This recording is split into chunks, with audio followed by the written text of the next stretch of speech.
COVID-19 menular, betul? Kita semua udah tahu itu.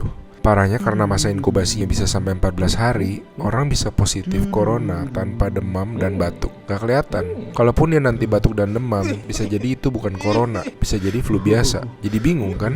Nah, saat ini cara yang paling akurat yang kita punya adalah dengan testing. Pemerintah ini sedang mempersiapkan testing massal di hari-hari ke depan. Pesan utama video ini adalah jangan panik ketika nanti setelah testing massal, angka positif corona kita naik tajam.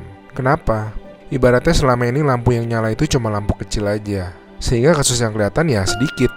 Tapi begitu lampu-lampu lain dinyalain, baru semuanya kelihatan. Jadi kalau nanti dalam sehari angkanya naik tinggi, artinya bukan dalam sehari tiba-tiba terinfeksi menyebar. Oh my god, penyebarannya cepat sekali, dalam sehari naik sekian. Lebih tepatnya, dalam sehari kelihatan banyak kasus positif yang terinfeksinya itu dari kemarin-kemarin, tapi belum kelihatan. Ngerti ya bedanya ya? Pahit emang rasanya ngeliat fakta, tapi ini penting banget. Makin kelihatan, makin mereka bisa diisolasi sehingga nggak nularin ke orang-orang yang lebih banyak lagi. Korea Selatan tuh ngelawan COVID dengan cara ini. Mereka ngetes 300.000 orang dalam 7 minggu, sehingga mereka nemuin 8.000 orang yang langsung diisolasi, sehingga tidak menginfeksi khalayak yang lebih luas lagi. Kurva mereka langsung gepeng. Alasan lain untuk tidak serta-merta panik, COVID-19 itu penyakit dengan berbagai tingkatan menurut WHO. Secara statistik, sebagian besar kasus-kasus yang akan positif nanti akan masuk ke dalam kategori sedang.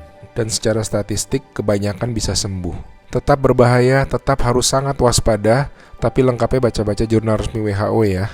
Di hari-hari ke depan kita akan lihat banyak orang positif corona, teman-teman kita, saudara-saudara kita. Tapi ingat, jangan jadi stigma. Corona itu bukan aib, dia bukan dosa, dia bukan kesalahan orang itu sendiri. Jadi kita tetap harus waspada, harus menjaga diri kita tidak terinfeksi. Kita malahan harus bantu mereka untuk jadi sembuh. Jadi akhirnya massive testing itu perlu, supaya yang sakit dan tercecer di sana-sini bisa diisolasi sehingga tidak menimbulkan lebih banyak orang yang terinfeksi.